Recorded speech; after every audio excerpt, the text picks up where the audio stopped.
नमस्कार, मैं मुकेश गुप्ता। आज हमारे साथ खास मुलाकात में मौजूद हैं गोंडली वार्ड नंबर 23 से हाजी शाहनवाज, जिनसे जानेंगे उनके राजनीतिक कैरियर के बारे में। हाल ही में जो निगम के चुनाव हैं, क्या उनकी तैयारी हैं क्षेत्रीय जनता के लिए।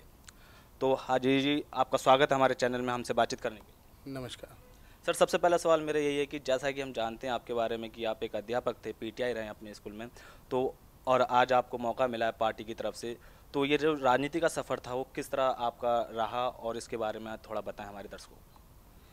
देखिए, जैसा कि राजनीति आज के दौर में चल रही है, करप्शन और इस तरीके का बहुत ज़्यादा देश के अंदर फैला हुआ है। अरविंद जी एक किरण के रूप में यहाँ देश में आए और दिल्ली के अंदर उन्होंने इस तरीके का किया। मैं उसी टाइम से आंदोलन में उसमें जुड़ा हुआ था और उसके बाद टीचर होने के साथ साथ जितना समय मेरे को मिलता था मैं उस आंदोलन में टाइम देता था। तब वहाँ से जो है अरविंद जी से प्रेरणा ले करके मैं इस राजनीति में कूदा हूँ। हालांकि राजनीतिक परिवार से होने के नाते भी मैं पहले भी एक बार चुनाव लड़ा, लेकिन वहाँ कुछ इस तरीके का नहीं दिखाई दिया जो अरविंद जी के साथ में जुड़ करके मुझे महसूस हुआ। जैसा कि जानते हैं आपके बारे में, आपने कहीं सपा से भी पहले चुनाव लड़ा था शायद, तो उस टाइम के दौर की और आज की बात करें तो कैसा लगता है आपको, आज क्या परिवर्तन आया राजनीति में? आज और पहले में जो मुझे फ़र्क महसूस हुआ, अरविंद जी के साथ में रहकर मुझे वो गर्व महसूस होता है कि आज मैं देश के लिए कुछ कर सकता हूँ, अपने दिल्ली के लिए मैं कुछ कर सकता हूँ।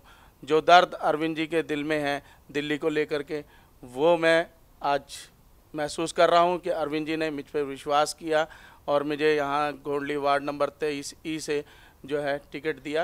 आज आप प्रत्याशी हैं, निगम में चुनाव होने वाले हैं, तो क्या अहम मुद्दे रहेंगे क्षेत्रीय जनता के लिए?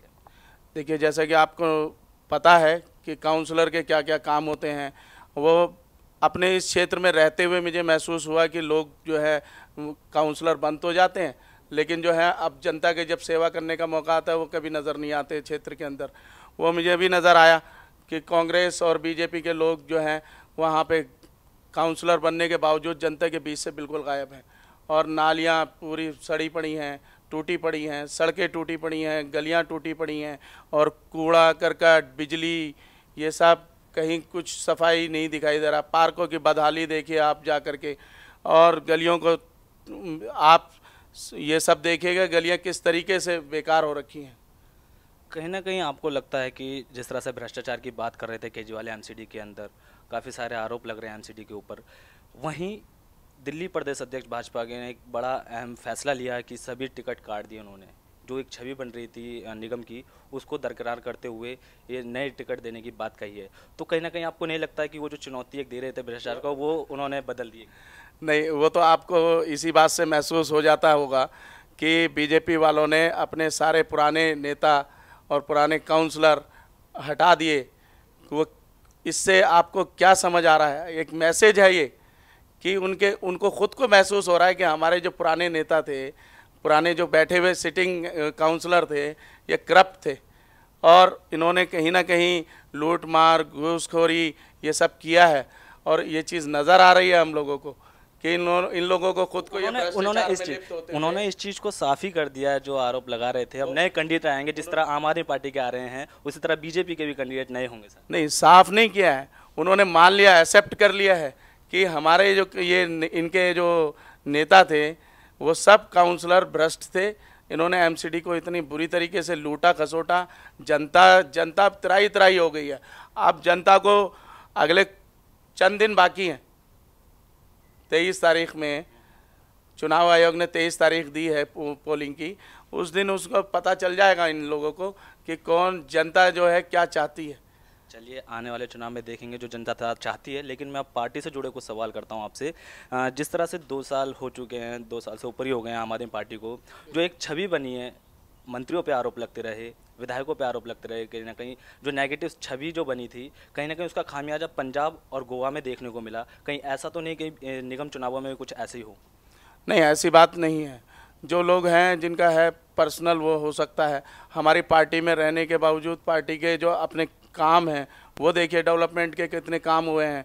अरविंद जी ने सीट पर बैठते के साथ ही पहली बात तो एक बहुत बड़ा अहम बात यह है कि अरविंद जी ने कोई पोर्टफोलियो अपने पास नहीं रखा।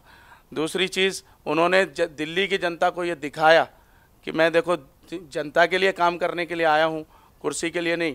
एक बार पहले भी उन्होंने कुर्सी पे लात मार दी, तो दूसरी बार जब जनता ने उनको ये चीज़ दिखाई कि हम आपके साथ हैं, तो वो बैठे हैं। और बैठते के साथ उन्होंने दो सबसे बड़े कदम, जिसके लिए जनता तराई तराई हो रखी थी, कि बिजली और पानी, ये अहम मुद्दे थे दिल्ली की जनता के।